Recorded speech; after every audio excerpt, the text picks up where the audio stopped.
What's up, everybody? Welcome to Kinda Funny Games Daily for Thursday, August 24th, 2017. I'm one of your hosts, Greg Miller, alongside the busiest lady in the business, Andrea Renee. What's up, Greg? Whoa, there it is. How you doing? I'm good. I've missed you.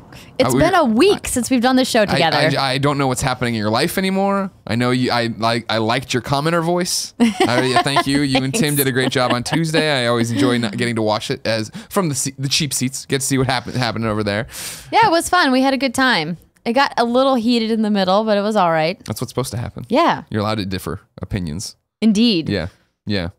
Sometimes I forget that he's just like such a Nintendo fanboy. Sure, of course. Fucking and then coward. he reminds me instantly, and I'm like, oh yeah, that's right. Right. But then you're such a corporate apologist, and I'm a PlayStation fanboy. True. And Ryan McCaffrey's coming to the Games Cast today, and he's an ex-bot. And that's how it all shakes out in the video game industry, if you didn't know. We all have our biases, I guess. Are you good? You been good? What's been happening? Yeah, I'm great. Just a lot of busy work prepping for PAX. We had our big announcement this morning. We are partnering with Square Enix and Life is Strange Before the Storm, the developer of Deck 9 Games, to put on a really fun launch party for episode 1. When is that? It is Friday, September 1st from 6 to 9 p.m. Okay. At this fun little bar in Seattle called Unicorn. Nice. We're going to have mini corn dogs. Yes, you will. That's what unicorns would do. That's what they eat. And colorful drinks. It's going to be There's a whole bunch of PAX stuff happening. So your party's on Friday, September 1st. Saturday at 5, the What's Good Games panel. That's correct. You're getting over there. Saturday at 8:30 now, I'll be actually in town. I'm coming in early now and doing a Batman Telltale crowd play, so you can come see that, play Batman with me. Sunday at noon is Danny's Witcher panel. Sunday at 5 is my Cancer panel. So all the kind of funny games. Yeah, and hosts. Friday at 1 p.m. I'm hosting the Life is Strange Before the Storm panel. In the afternoon, we're going to be doing a playthrough of a section of the game, and there will be some new game information revealed. Episode 2 release date.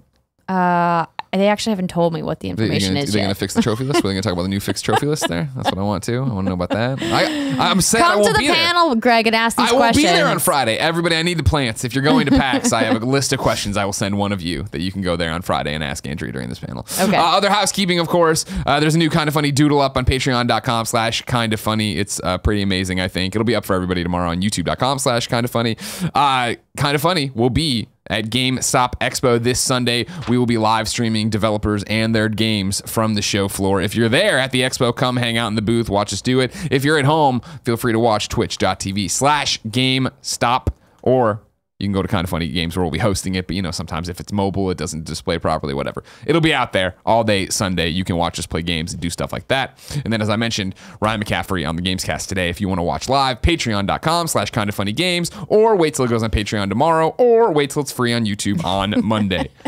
Because, just like this show, there's a lot of ways to watch it. If you didn't know, this is Kinda Funny Games Daily. Each and every weekday here on a variety of platforms, we run you through the nerdy video game news you need to know about before jumping into your questions, comments, and concerns. Remember, you can catch it live as we record it on twitch.tv/kindafunnygames, but the only way to talk to us is to keep us honest. Go to kindafunny.com/you're wrong. Let us know what facts we screwed up. No editorializing. So at the end of the show, we can set the record straight, get it all out there. Here's what's happening. If you want to watch it later, youtube.com/kindafunnygames or podcast services around the globe, no matter where you watch it or listen to it. Thank you so much for your support. We couldn't do it without you. For now, let's begin the show with what is and forever will be the Roper Report. Time for some news. There are 4 items on the Roper Report. A baker's dozen. Thank you, Kevin. Ooh, Number with 1. vigor. Yesterday he did a very pondering one. Yeah, I heard. Yeah. He's switching up. He's a wild card over there. I like it. Number 1, Assassin's Creed Origins is crossing over with Final Fantasy 15. This is via the Ubisoft blog. Quote, in what started almost 3 years ago at an informal meeting during Tokyo Game Show to express admiration for each other's work, the Assassin's Creed and Final Fantasy 15 development teams have announced a collaboration that will result in the 2 franchises paying homage to each other's gaming universes.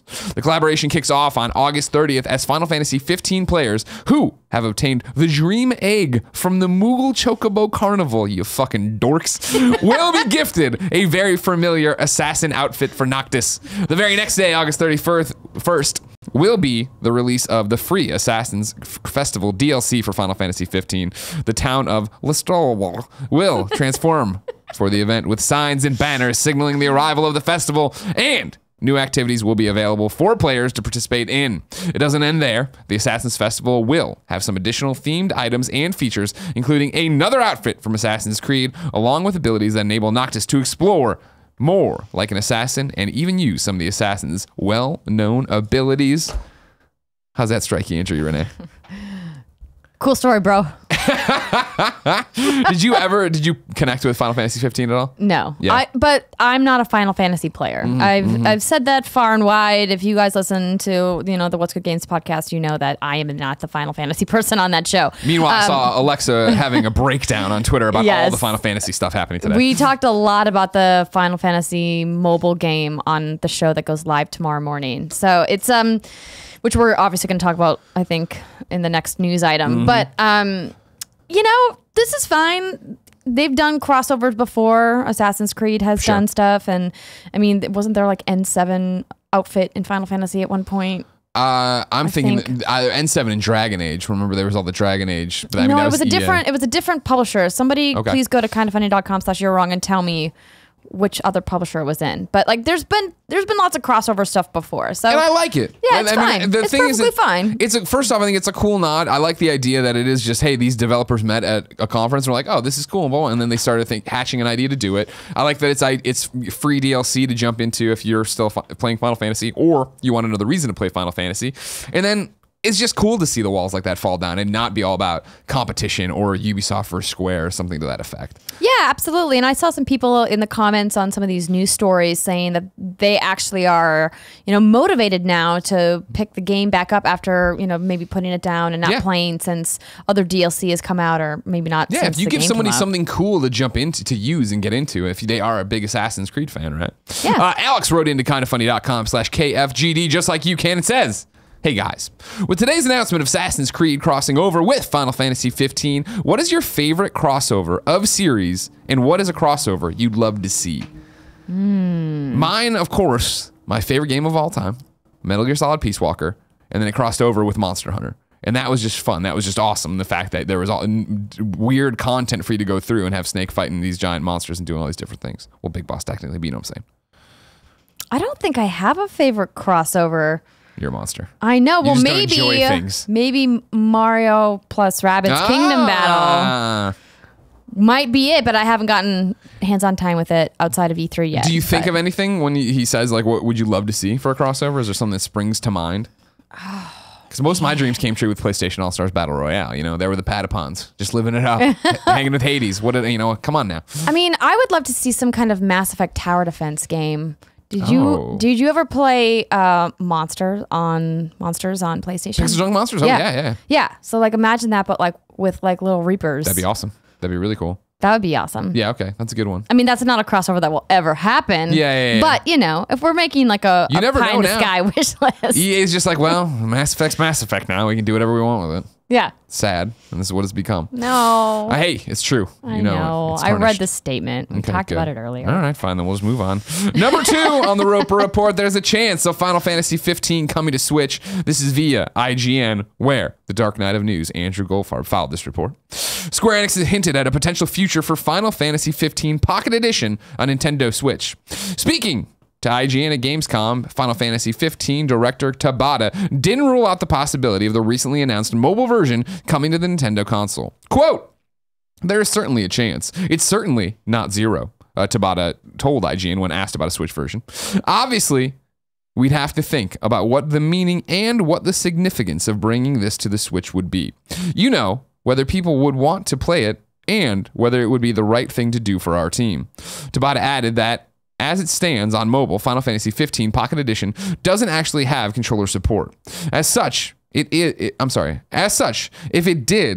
If it does eventually come to Switch, Final Fantasy 15 Pocket Edition may potentially have to be one of Switch's handheld-only titles, rather than alternating between docked and handheld mode like other Switch games. This isn't the only time this week that Tabata hinted at a version of Final Fantasy 15 coming to Switch. Speaking on Twitch's Gamescom live show, Tabata said, quote, we very much do want to move out and do as much as we can with the game, with the franchise. There's another certain console out there people may be thinking of. It sounds a little bit like you guys. Your name, Twitch. I think I'll just leave it there. Everyone on the Final Fantasy 15, they love this specific console that sounds a lot like Twitch. So you have to think maybe about something about that in the future. Just say Switch, Tabata. I mean, he can't say it because then it's an announcement. He said it on IGN. Like he can't outright say we'd like to bring it to Switch, right? Sure. This is fine. So I was talking about this with Alexa Ray about like, okay, let's talk about this game. It's 10 episodes. The first episode is free. Yeah. How much are each of these episodes going to cost? And specifically for mobile, like what does that price have to be? But if we're talking about bringing it to Switch, it's kind of a different conversation. I don't know how I feel about it. I kind of think that it's disappointing because I'm sure that's not what fans want, right? They want Final Fantasy 15 period, not Pocket Edition. They want the real game. We don't know what these episodes are going to look like, how much of the story they're cutting out. Clearly, they're scaling way back on gameplay mechanics. If you seem to know a little bit more than me, I'm not even familiar with what Final Fantasy 15 Pocket Edition is. Have you seen any of the? So you haven't seen any of the screenshots? No, or it anything? totally passed me by. Okay, so it basically is like a chibi version of Final Fantasy 15. Okay. From what I've seen from the art style, but we haven't gotten any like hands-on impressions or gameplay. Sure. Was it just demos announced or anything. at Gamescom? Yeah, so revealed at Gamescom by Square Enix, Gotcha. Final Fantasy 15 Pocket Edition retells the story of the original game over 10 downloadable episodes, with all episodes launching simultaneously.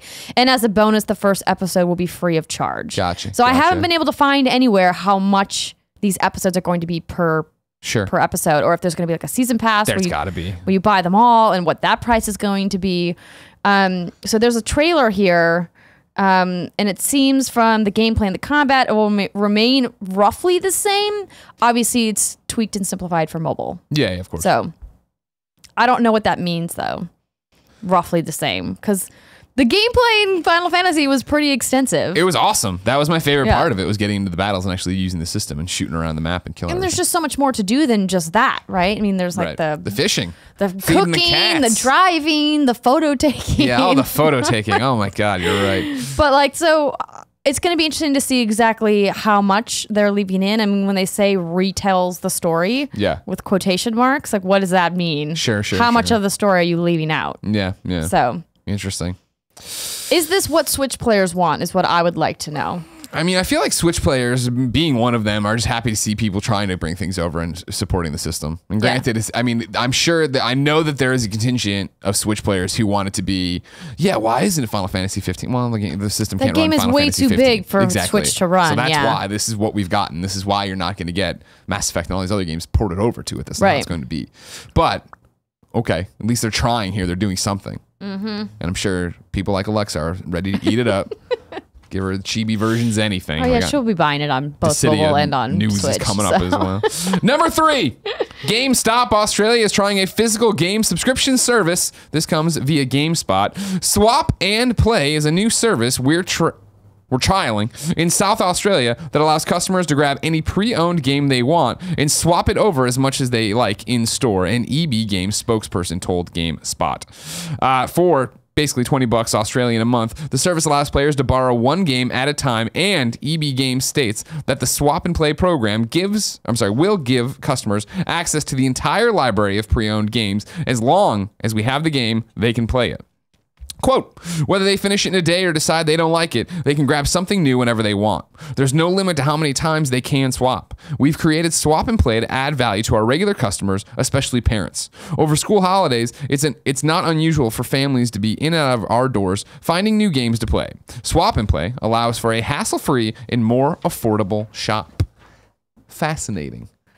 It's like GameFly, but in person instead of over the mail. Exactly. Well, I mean, when I was growing up, I remember I could drive, so it was either a summer in high school, it was PS2 Britney's Dance Beat, so no, it would have been summer in college, where Blockbuster Video did this, where you could go in and have one out for $20 or whatever it was. I could go in there and get it, and I went down, my goal was to go down the line of PS2 releases, and I just wwent A to Z. And I forget how deep I got, but I got through Britney's Dance Beat for sure. But I'd bring home a different game. You made it to the B's. I got it to the B's, which is still pretty impressive, I think, Andrew. Fascinating. I think that this is great. They have, giant bins of pre-owned games at these stores, and why not let people test them out and play them? Well, it's such you have to live close to a store in order for this to really make sense for you. Sure. Well, I mean, cars or whatever. 10 or 15 minutes, I'm saying. I think Yeah. you're still in the same, but that's close.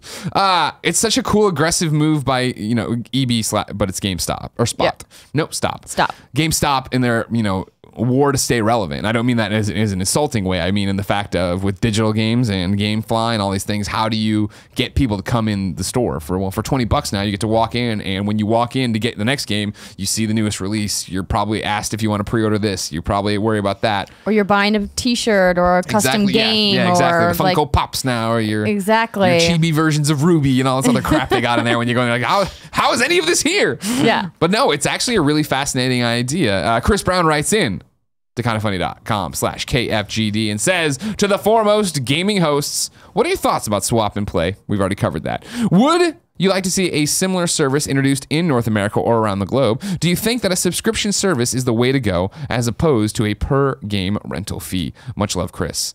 I know for sure, obviously, they're going to have to figure this out, and it's clearly they're testing this program in a smaller market to see how it all works. I really don't see a downside right now, having no facts, figures, or how it's gone, firsthand information, that they wouldn't do this in America. Because it is that thing of like, what a brilliant idea to get people to actually go into a GameStop and come back to a GameStop once a week, we'll say, if not more. Right.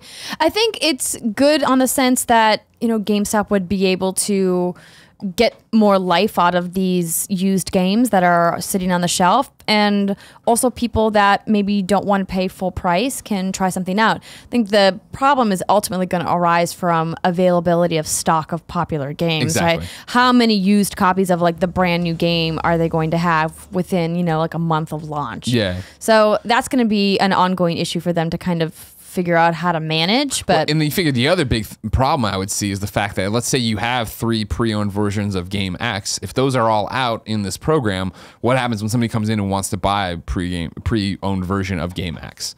Yes, that's also a good point. I have to imagine this program is going to have something similar like GameFly did, as, hey, did you like playing this? Well, you can pay this much 100%. extra and keep it. I'm sure it'll be an online thing too. Don't even bother bringing it back to the store. Just put your credit card in right now and you keep it and hang on to it. Exactly. It's a really cool idea. It's a very interesting idea. And that's the one thing, we've talked about it before with the show, and kind of funny of like, I think GameStop gets a bad rap most of the time in terms of it. I like the employees that I've met so many times at the expo. We're going to the expo this Sunday, so obviously we're partnered with them. You can take it with a grain of salt. But for me, going to that first expo in 2015, it was like, oh wow, this isn't, I don't even think about GameStop. I don't go to GameStops. I'm not in the malls anymore. And it's like that, I was like, wow, there's a lot of cool people who work here. And it does seem to be a company that cares about their people and who works there, and flying all the managers to one place to learn everything and blah, blah, blah. But then take that aside from it. Even if you hate GameStop, it's interesting to see them trying to pivot and trying different things, whether it be Game Trust. We're going to publish games and we're going to try to make that relevant. We're going to do this program. We're going to do all these different things that we are aware we are fighting a battle that we can really only hold off for so long before, digital does take over everything. Absolutely. I mean, they have not only their thousands of employees, but all the people who work in corporate to look after and say like, hey, we don't want this company to die or go away. Yeah. So you either iterate or you go by the wayside. Exactly. So. Interesting. Let me see how we'll always be fascinating to see how it pans out and what goes on from here. Number 4. And I have things to say about it already, but I'll read the thing. Xbox One X sells better than the PlayStation 4 Pro, according to Windows Central. Now, this is an article I have things to say about. In a matter of days, the Xbox One X has already overtaken its closest competition, the PlayStation 4 Pro, on Amazon's US 2017 bestsellers list. First noticed by Nico Partners analyst Daniel Ahmad, the Xbox One X is already on pace to beat the PlayStation 4 Pro on Amazon for 2017, despite the PS4 Pro being on sale for the entirety of the year versus the first few days of the Xbox One X pre-orders that got announced. So to summarize, since you can't look at the visual, the idea is on Amazon, you can go to see what are the best sellers in video games in 2017 on this. And the Xbox One X is ahead of the PlayStation 4 Pro by a wide margin. Now, from what I understand, based on, first off, iTunes, and then also what I've heard about Amazon in the past, is the fact this isn't apples to apples. It is... There's a whole bunch of information. It isn't just like, hey, let's look at the total numbers sold versus that. But then I've also heard that for sure, let's knock out what's going on overall for 2017. It's been reported other places, and I've definitely heard it through the grapevine. The idea that right now, in terms of where Xbox One X pre-orders are and where PS4 Pro pre-orders were like to take the same time period, Xbox One X is ahead. It is being pre-ordered more than a PlayStation 4 Pro was. So it's a convoluted story. Where did those numbers come from? Oh, it's just what I've heard through the grapevine, through my sources. Grapevine. Wink, wink, nudge, nudge, things to that effect. Yeah, you know what I mean? Yeah. Yeah. You know, Xbox hasn't publicly said how many Xbox Ones they've sold recently. People just have to speculate that they've sold some things. Exactly. Maybe Aaron Greenberg or Phil Spencer could tweet how many Xbox Ones they've sold. That would be very interesting. Now, do you mean Xbox One X's or Xbox One's total? Well, they're not going to reveal the Xbox One X numbers yet. Okay. No way. Well, I mean, it seems like it's been going really well, right? I mean, retailers have been selling out of their stock. Yeah, no, this is great. Yeah. You know, it's interesting when I saw this on the show notes, the first thing I thought was, of course, you know, it's important to remind people that we don't have the exact numbers of how many PS4 Pros were sold at launch, which was, again, in, November of last year? Right. October? You're wrong. Fall of last year, yeah. Yes. So it was like Q4. Yeah. And how many they sold through holiday, which is always a big push, versus this year where they haven't really had, I mean, Horizon, I guess, would be like their biggest push for selling new hardware so far. Yeah. This is great. This is great news for Xbox. I think they kind of had a little bit of mixed messaging coming out of Gamescom this week. Tim and I discussed it on the show earlier this week, and how it was kind of like, I want them to do well, and so this is good. This is good news. I think it also is indicative of people that potentially, when the announcement of Project Scorpio happened right before they launched the Xbox One S, I'm sure many gamers out there were saying, well, cool, this is a small little Xbox, but if you're gonna bring Scorpio next year, I'm just gonna wait and buy the Xbox One X instead. So I think that's that trend is what we're absolutely seeing coming to fruition here. It's very interesting, I feel, in the fact that, you know, we've been talking about it on Kind of Funny Games Daily. You and Tim have, Danny and I have, Tim and I have, before it all happened, before pre-orders, you and I mentioned it here and there, is the fact that I definitely feel there is more goodwill behind Xbox One X at this stage in them launching it pre-orders and everything else than there was behind PlayStation 4 Pro. Where I feel like after PlayStation 4, the Pro press conference, there was a lot of scuttlebutt, you know, and granted, I'm talking about from my own echo chamber, the people I'm talking to, just like, what the fuck was this? Why did they do it this way?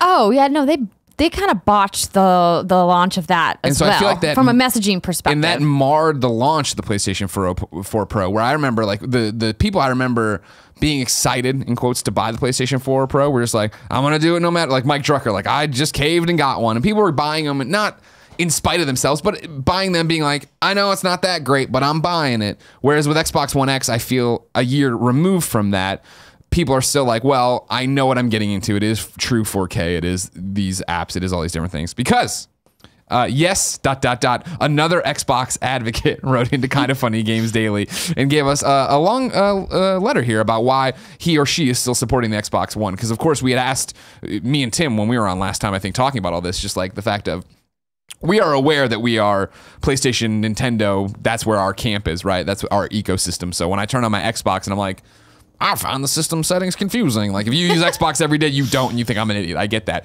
So we wanted to know why people like you, yourself, Xbox fans, were buying this and getting into it. So another Xbox advocate writes in and says, no, the Xbox Vision discussion has been a reoccurring theme lately, but with Jez Corden from Windows Central tweeting about the comparative strength of Xbox One X pre-orders on Amazon, parentheses, not the best comparison since PS4 Pro launched in 2016, and this is a 2017 year-to-date comparison, I see this as good news for the console. The main tagline, or vision for Microsoft, has been pushing the Xbox is the best platform to play games. 99% of the time it feels when this is brought up, we jump straight to the discussion of exclusives, where Sony has the upper hand, even though exclusives represent a very small percentage of the overall game releases on consoles. As a day one PS4 and Xbox One purchaser, I started playing all my third-party games on PS4, thanks to the daily graphical comparison videos, which gave PS4 an edge. Eventually, though, the service/choice offerings of the Xbox were enough to exceed the small graphical advantage of the PS4, making the PS4 my exclusives machine. To date, these services include EA Access, Xbox Game Pass, 360 and original Xbox backwards compatibility, more mature online infrastructure, Xbox Design Labs for custom controllers, Xbox Elite controller, game streaming to Windows 10 devices, ability not to be handcuffed to my gamer tag for middle school or high school, and more open to being crossplay. Questions, I think it means, have been asked as to why the Xbox One X is important to Microsoft.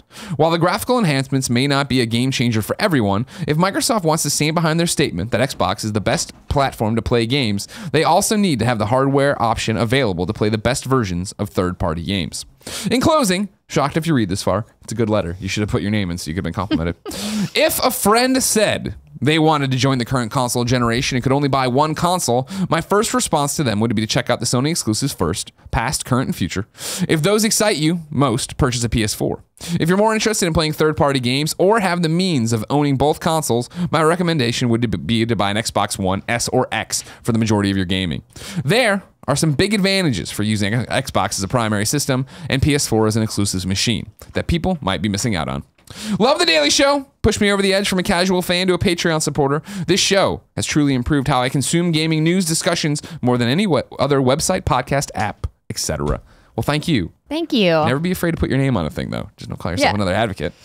It's a good letter. It's an interesting take, and I like that. I like to know why people are on that side of the equation. All very valid points. Yeah. If you have the funds to buy more than one machine. Yeah. And, you know, people like us have the privilege of having all of the consoles that are on the market. And it's something that I ask myself on a semi-regular basis, because I've said before that I spent so much time on my 360 that I never played third-party games on my PS3 ever. It was my exclusives machine. Just like for this person, their Xbox One is their all-around machine, and the PS4 is their exclusive machine. And so I look at why I play games like Call of Duty or Assassin's Creed or Destiny or Overwatch on PS4 instead of on the Xbox One. And it just comes back to that I have that ecosystem set up now on PS4 that I just don't think about splitting my time between them. And I really should, maybe. Yeah? Yeah. You don't have to. I know I don't have to, but like, I feel like you do that thing where I think about it too, of like, man, maybe I should use my Xbox more. But it's that fact of really at the end of the day, like, people have been having this discussion over on our subreddit, the Kind of Funny subreddit, about like, I haven't checked comments in forever on anything, and they I forget if it was an IGN or a blog thing, and it was, they went in, a console war is still raging. Yeah, the console war, with all due respect, only matters when you are in junior high and like high school, and this is something you have the time to worry about. Of course, I mean, like, I think we can all, Xbox, Switch, or PlayStation, we can all unanimously declare we hate PC gaming, and it's horrible. Thank you, Kevin. That's the only, I mean, that is the only joke I ever really make, right? I don't care where anybody plays Assassin's Creed Origins or Destiny or anything else. Sometimes it sucks when I see somebody out there and like, oh man, I love Friday the 13th. I'm like, let's play together. And they're like, what's your gamer tag? I'm like, oh fuck. All right, well no, that's the only, I mean, there's small little things like that, but in the grand scheme of things, it doesn't matter. Nobody cares. It is that. So that's the thing of like, I'm like, maybe I should jump over and do more Xbox stuff. There is a game that got it. Oh, here we go. The Coma Recut launches on Xbox One on September 22nd. That's a tease from new dates coming up. And I watched that trailer. I was like, fuck no, I'm going to turn on my Xbox One for this. Now, granted, I did no research. It seems like it's an Xbox One exclusive. Maybe it's not. I read about it on the Xbox One blog. That's where I was like, well, this looks really cool. I'd like to try this out. But I worry and think about that too, of like, should I be trying to just, it's like, who the fuck cares? I'm going to talk about the game. There's the little, I get my e-penis a little bit bigger when I get my trophy or whatever. Like, and you know what I mean? I have that ecosystem. I like it, but like, I don't play multiplayer games, so it really doesn't matter. It's just, you know, one of the other comments I saw in, I think, Games Daily, I might have read it, but it maybe just made the cut, was somebody talking about, you know, the fact they play on Xbox because they think the controller is just the best controller that's ever existed. It's a fantastic controller. And I'm like, you know what? That's a great point, too, that I never thought about. And the fact that I've had a DualShock in my hand forever, that it just is second nature and it's so normal for me that I love playing games with it and do it. But I totally get the fact of like, oh, no, on the other hand, that'd be over there for you. But play games wherever you want to. Now, thinking about this now makes me want to go home and play my Xbox. Yeah, go on and just stroke it and be like, oh, I've Well, missed you. I booted it up to download Tacoma, and I went to my catalog of games because they'll like show you what you have in backwards compatibility. Yeah. And I saw Beyond Good and Evil there, and I was like, oh yeah, I should replay that. Yeah. So I downloaded it. Okay. There you go. You're all set. Now I got to stream something today. Yeah. Friday 13th. I know, it's so fun. Marvel Heroes. But then I have to buy that game again. That's my problem. I was the same playing on PlayStation. Yeah. Don't worry about it. I don't want to buy it again. Okay. Andrea. Yes, Greg. If I wanted to know what games were coming out to these beautiful machines with the exception of PC, where would I go? You would go to the official list of upcoming software across each and every platform as listed by the Kind of Funny Games Daily Show hosts each and every weekday. You were doing a voice there. Yeah. Yeah. Cool Greg and I both liked it. I looked over that. Cool Greg stopped doing what he was doing to look over and be like, damn. Out today, Rivals of Aether is launching on Xbox One. Now, it's already been on Xbox One, but it's leaving the Xbox Game Preview program. So congrats to them on a full release. Fromet.8 comes to the Nintendo eShop for Nintendo Switch. Pixel Lines DX comes to the Nintendo eShop for the Nintendo Switch. And then, of course, a Neo Geo game called Puzzled comes to the Nintendo Switch via the eShop.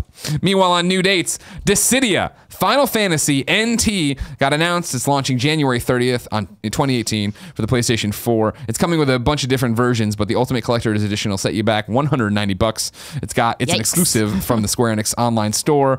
It's got a Warrior of Light bust figure, official soundtrack, art book, season pass, steel book, collector's box featuring legendary Final Fantasy characters. I woke up this morning, did all my chores, whatever, got in the car to work, looked at my phone, and it was Alexa, and it was something like, just kill me now. And I was like, oh my God, Alexa's having a bad day. And then I went, wait, is she? And I clicked on everything. And no, sure enough, it's all this Final Fantasy stuff she's freaking out about. I'm like, all right, good for you. As I mentioned earlier, the Coma Recut is launching on Xbox One September 22nd. Tekken 7's DLC #1 will be out on August 31st. Then, this one got me excited when I saw it in the old email inbox. Smuggler's Run is coming to GTA Online August 29th. It's just it's a mode. It's not like you're actually getting Smuggler's Run, one of the best PS2 launch games of all time. Smuggler's Run opens the air corridors above Los Santos and Blaine County, providing new business opportunities while introducing a range of planes, choppers, and even ultralights as highly viable options for transporting criminal cargo across the state, simultaneously opening up some creative new methods for dispatching any rival gangs along the way. Then finally, Nintendo confirmed that Switch versions of the first seasons of Telltale's Batman and Guardians of the Galaxy series are on the way. No dates for you, but they put out a tweet. That meant that Zane wrote in to kindoffunny.com/KFGD, just like you can, and says, hello. With the announcement of Telltale's Batman and Guardians of the Galaxy coming to the Switch, do you think more companies will think about bringing their games to the Switch as well if they sell well? I think it's less about that and more about the type of game and if it fits on the platform. Yeah. Telltale is a perfect series of games to go on the Switch. They are fantastic to play on the go. They are relatively simple from a technical perspective, and they could probably bring their entire back catalog to Switch. I don't know why they wouldn't. Yeah, you'd think so. Yeah, and that's the interesting thing is I think that's such an interesting point for them to be able to just, the engine's got tons of fucking problems and crash. That's the thing. How are they going to run on Switch? I'll be interested to see, seeing as how the Vita versions were always so bad. The mobile versions are good, though. I went back and played Tales from the Borderlands on iOS on my iPad, and it ran fine. Good. Okay. Well, that's helpful, and that's what you want to see. I think you're nailing it right. It's not so much about sales; is can the platform support this game, and also then is there an audience that would want it? I think you see all the indies and the downloadable games that are like not full releases or AAA or even AA. Those are the ones I think you'll see people think more and more about bringing stuff over. But for your bigger stuff, don't hold your breath. But I think people are, publishers and developers are taking notice of. Everybody really fucking loves the Switch. And whenever you announce a game and you don't mention the Switch, that's pretty much what people ask right away. Well, if everyone stopped making every game open world, then maybe more games could come to the Switch. Deals of the day. September's games with gold for Xbox have been announced. Forza Motorsport 5 Racing Game of the Year Edition will be available September 1st through the 30th on Xbox One. Oxenfree will be available September 16th through October 15th on Xbox One. Hydro Thunder Hurricane will be available September 1st through the 15th on Xbox One and Xbox 360. And then Battlefield 3 will be available September 16th to the 30th on Xbox One and Xbox 360. Meanwhile, Capcom is having an eShop sale over on the 3DS and Wii U. There's a bunch of games, but heads up that Mega Man Legacy Collection 3DS is marked down to $6 from $15. Ace Attorney Trilogy on 3DS is only running you $15. Wii U has Monster Hunter 3 Ultimate for $8. Resident Evil Revelations for $10. So there's a whole bunch of stuff to check out, but there's some highlights, some titles I saw, and I was like, all right, I'll talk about them, and I'll move my head like this. Time for Reader Mail, Andrea. Okay. Let's start with Drummer Duck 09. Drummer Duck 09 says, greetings, Greg, and I hope Andrea. My question is simple. With the download of Destiny 2 information we got this morning, I couldn't be more hyped for September 6th. That said, what are you trying to finish before Destiny 2 takes over our lives? Games, TV, books, comics, time with loved ones, existential questions about life? Thank you for your time. You're still pumped about Destiny 2? Yes. How much of this information did you read today? Or look at, or videos, or any of the stuff? I've read a couple different previews. I've looked at some footage. At first I was like a little miffed that I didn't get to go and myself and try it. But after reading some previews, I'm actually kind of glad because I know that I'm going to play this stuff quite a bit. Yeah.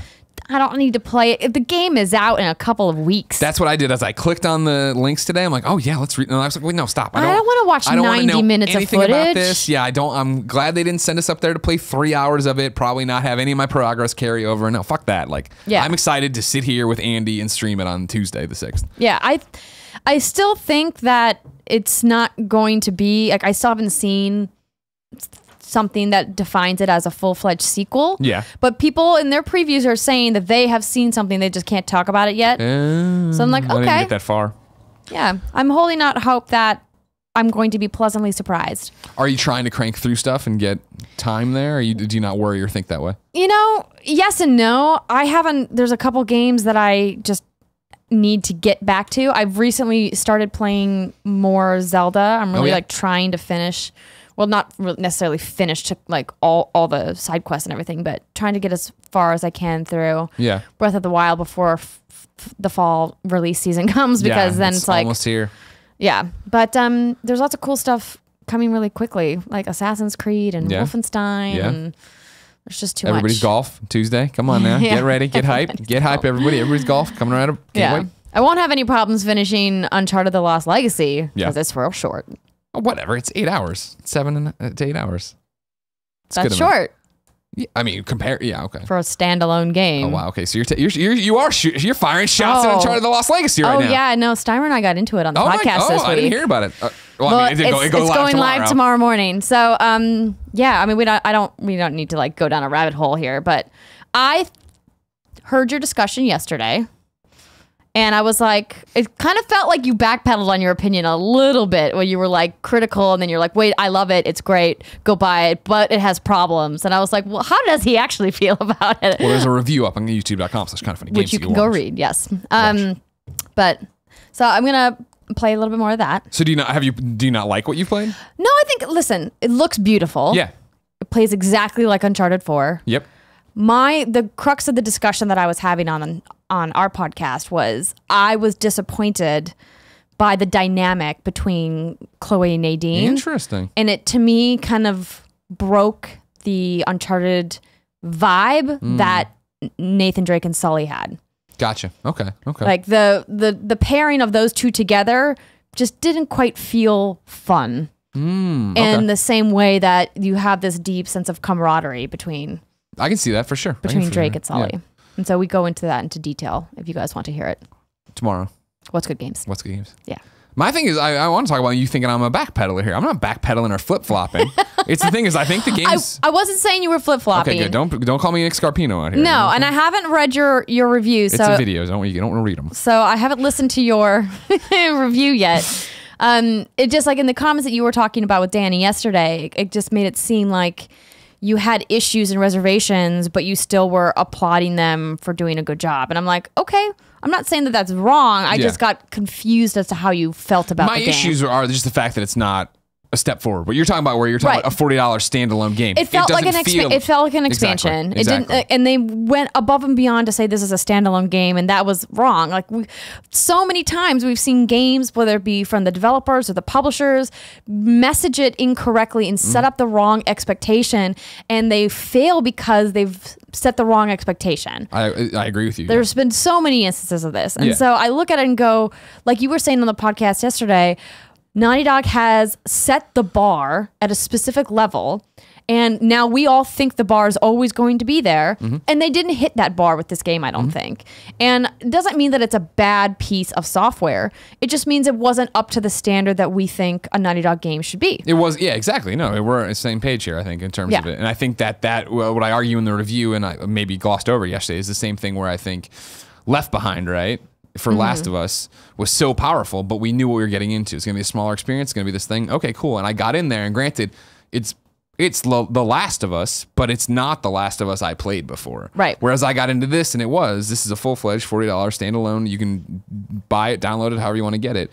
You're going to get in, it's going to be an Uncharted. And we got in, and it was an Uncharted, but it was very much Uncharted 4, and is very much Uncharted 4. Oh yeah, even the way the characters run is identical. Sure. Like you can tell that they just picked up the skeleton of that world and just built on top of it, which is fine. Yeah, exactly. I'm not saying that's bad. I'm just saying that it just wasn't what I was expecting. Yeah, exactly. Manage expectations. Exactly. You can do it. I believe in you. Speaking of DLC, Greg Way, Matthew wrote into kindafunny.com/KFGD and says, "Hey, Greg, and insert co-host." That's Andrew. "Why do people keep talking about what the next Legend of Zelda game will look like? Why aren't people asking for more DLC from Breath of the Wild? I love Breath of the Wild, but after having put in about 130 hours and explored almost everything there is to see, I can say that some of the game does have issues, mainly a lack of variety and content. The game desperately needed more areas like Hyrule Castle, which rewarded exploration with cool items, secret bosses, and tidbits of lore. I'm really excited to see what the DLC for the Champions Ballad adds to the game, but I want us to go further. Now that Nintendo seems to be somewhat hesitantly still embracing DLC, I would love for them to continue supporting Breath of the Wild with more content over the next year or couple years. Am I alone? Everybody else seems to have moved on into speculation about the next game, and I feel left behind wanting more out of the one we currently have. What do you guys think? Matthew." I think this is an expectation game. Nintendo telegraphed, here's what we're doing for Legend of Zelda DLC. This is what it's going to be. We're all on the same page as gamers. You've put 130 hours into it. I put less, but I put a ton into it and enjoyed it, beat the story. If I wanted to go back for more shrines, it's there. Great, that and the other. I agree that like Hyrule Castle was cool, but I don't like where the first thing you say is it rewarded exploration with cool items. Like, I thought exploring Breath of the Wild in general was amazing, and what was over that next ridge and tagging something and walking off to it, but finding 3 shrines along the way. Like, that was the game. Exploration was the game for me. I didn't have as much fun exploring as you did. All right. I felt like I walked a lot and saw a lot of nothing in many parts of that world. Okay. But I think he's right that we shouldn't be talking about what the next Zelda is going to look like. It took a long time for this one to get made, and they did a great job with what they put out. What does DLC look like? I don't know. I don't know if releasing DLC would make me want to go back to that world. I mean, clearly I just talked about how I'm still playing it. Yeah. But, if I spend like another 50 hours in the game or more walking around, I don't know if I'm going to want to play DLC. Well, I think you speak for a lot of gamers in that respect as well, at least people in our Twitter feeds and echo chambers and websites.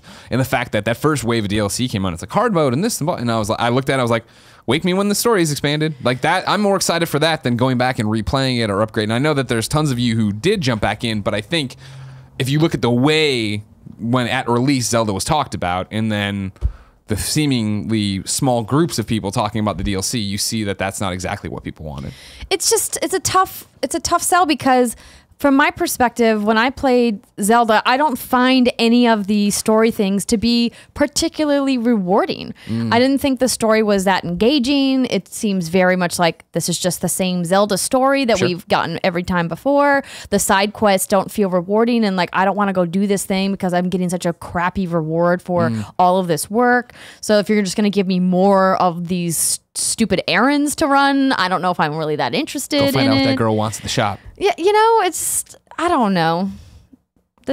I want a reason to jump back in and play more. So I'm excited for there to be more story, more whatever the hell the ballad's going to be.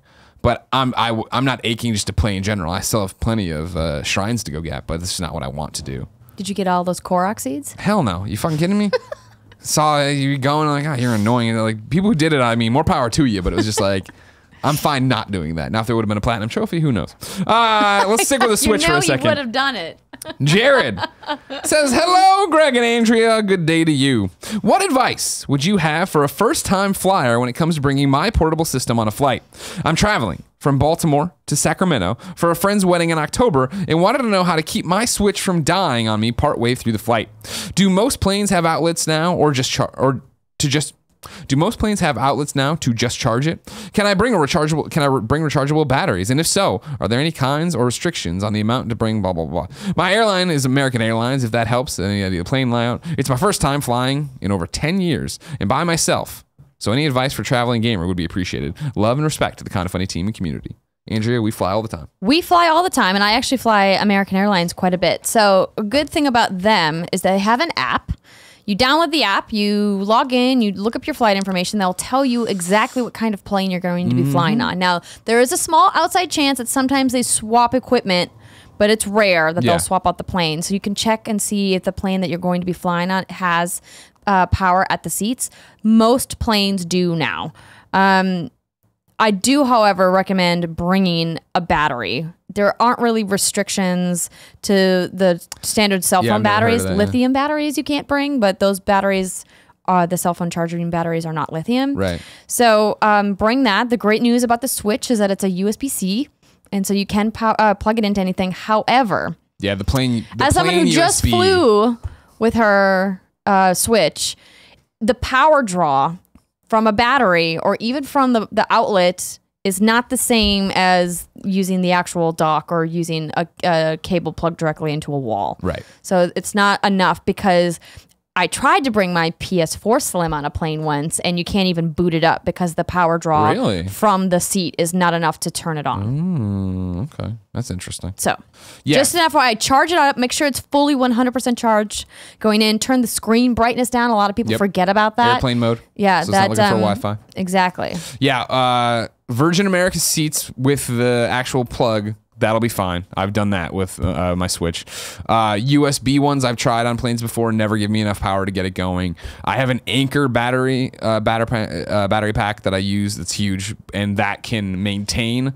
But I believe the deal is with it that it can maintain, but it can't charge it while I play. And I think since I bought that one, they've put out a new version of one that does do that. If you Google, you can find the exact model numbers that keep you going. But I'd say, buy a battery pack for worst case scenarios, and then bring your USB cable for that, and then have your plug with you just for seat powering. But for the most part, you're going to be okay. Yeah. 2017 is pretty awesome for being a gamer on the go. Exactly. Final question for the day comes from Chuck. He likes, no, I don't know. Do you like cliffhangers in games? I get that they can build to a potentially sequel. That's not right grammar. But with games like The Order, 1886, Half-Life, Legacy of Kain, and of course, Sphinx, and The Curse of the Mummy, never having a conclusive ending, I feel like they're misused. I'd much prefer an Uncharted-style sequel with standalone adventures that make it richer for the context, as opposed to you hopefully getting the real ending when you get the new game. Thanks. I'm not a cliffhanger fan.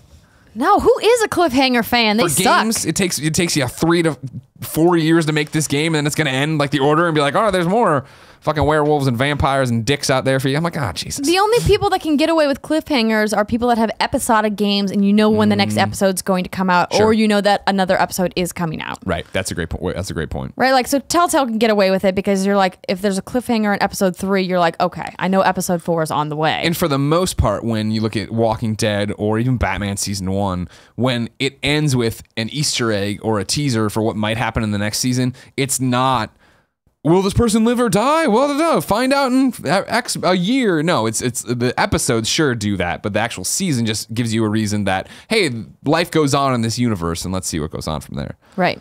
Uncharted, I always thought did it really well. Even Infamous 1 and 2, I thought did a really nice job of it, where, Infamous 1 ended, and it was very much that, spoilers, we had beaten Kessler, and the Beast was coming, and it was great, but it was still a good end point of like, we finished a giant chapter here. Right. I'm not on the edge of my seat to know what happened with this person or that person.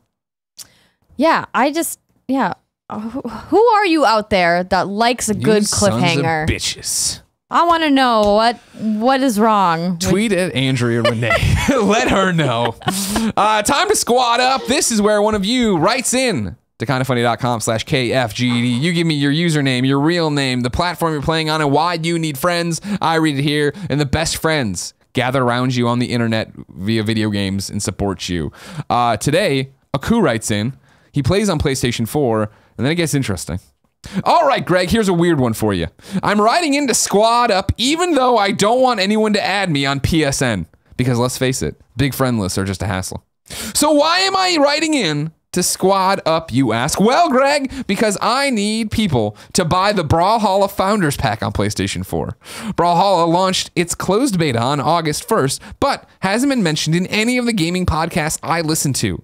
It will become free to play when it releases at a later date, but you can get immediate access to the closed beta by buying this pack for $20. And let me tell you, Greg, more best friends need to do this. Ever since I bought it, I can't stop playing, especially since it scratches that Super Smash Bros. Itch I've had ever since the GameCube days. There must be more best friends out there who are itching for a bout of Smash-like fun on the PS4, right? So please, Greg, get them to buy this game! Shout out to you, Brawlhalla. Thanks for all you do, and kudos to everyone at Kinda Funny. Aku. Well, that was a weird squad up, but I appreciate it that he just wants more people to play Brawlhalla with. Brawlhalla, I think, doesn't get mentioned enough because it does that thing so many games do now where it fucking is everywhere but never anywhere. It was been at every fucking PAX and trade show, and I played that game, I feel like 3 years ago. And I remember playing it and be like, oh, this is really cool. And now it's to the point that somebody tries to talk to me about Brawlhalla. I'm like, I don't know what's going on. I didn't even know it's in early access, not whatever. Like, just fucking get your game out. Don't reveal your game too early. Otherwise, this happens where it's so impossible to get people behind something that they've heard about for years. Yeah, you can't continue to talk about something when it doesn't have an official release date. Right. Yeah, and that's the thing. I think so many of these games, early access, we talk about Guns Up, we talk about, I mean, Marvel Heroes is actually the one I think that did it right, where they launched and then came back and they were starting to call themselves by the year, right, of Marvel Heroes 2015, 2016, whatever. And they do these things of like, here's what's different this year. The game sucked when it launched and now it's better and we're doing this. And they have a narrative to it, where Brawlhalla and all these other early access games, like, okay, cool, it's still going. I don't know, I missed the train and now I'm not on it and I feel like it's way gone and whatever. If you want to spend $20 and go play, apparently, Smash Brothers on PS4, go ahead. Does it have trophies out yet? That's my big question. Because Paragon doesn't have trophies, right?